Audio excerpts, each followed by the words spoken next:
Hello again. Now, sex worker murder accused Sifiso Mkhwanazi has abandoned his bail bid. Mkwanazi is believed to be behind the brutal killing of 6 sex workers in downtown Johannesburg. The case now has been postponed for further investigation. He's expected back in court in December. Senior reporter Aviwe Mtila is joining us now to give us the latest.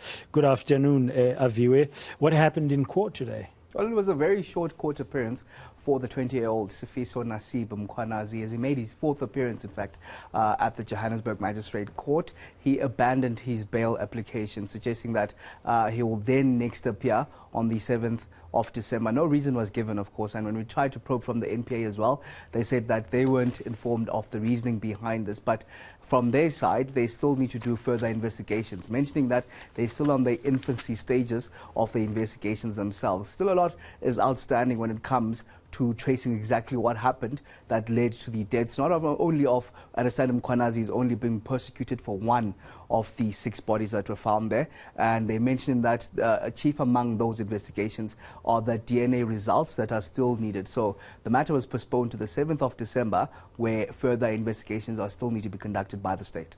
Yeah, when you first covered this story, I'm just trying to remember, there was the whole issue of the involvement of the father on the side of the police, and that has come up. I think it came up even in court last time. Is that matter now settled, or could it become a problem?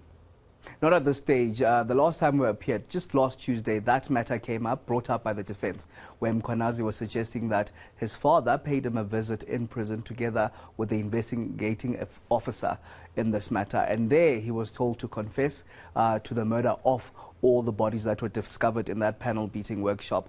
There's something that the defense said that they want the father barred from not going to prison again. And the magistrate gave me a tongue lashing, basically saying that this could interfere in the actual trial proceedings, where you could see a trial in a trial. So what we do know at this stage, even confirming from the defense today, that the father hasn't visited Mkwanazi again, and Mkwanazi was given an option even by the magistrate, Betty Kumalo, suggesting that if this does happen, the visit does happen, he can actually decline and not want to attend to that visit. Yeah, you've also interviewed several of the sex workers who were affected, and I think some of them also took part in that identity parade. Were they present in court today?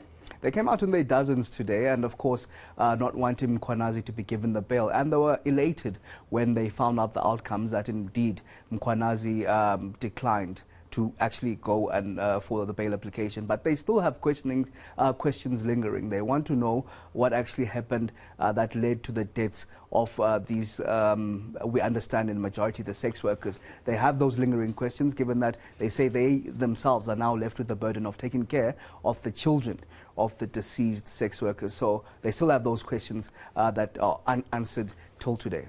And very briefly, as you conclude, has it been established that 2 of the 6 bodies that were found, the women, were pregnant?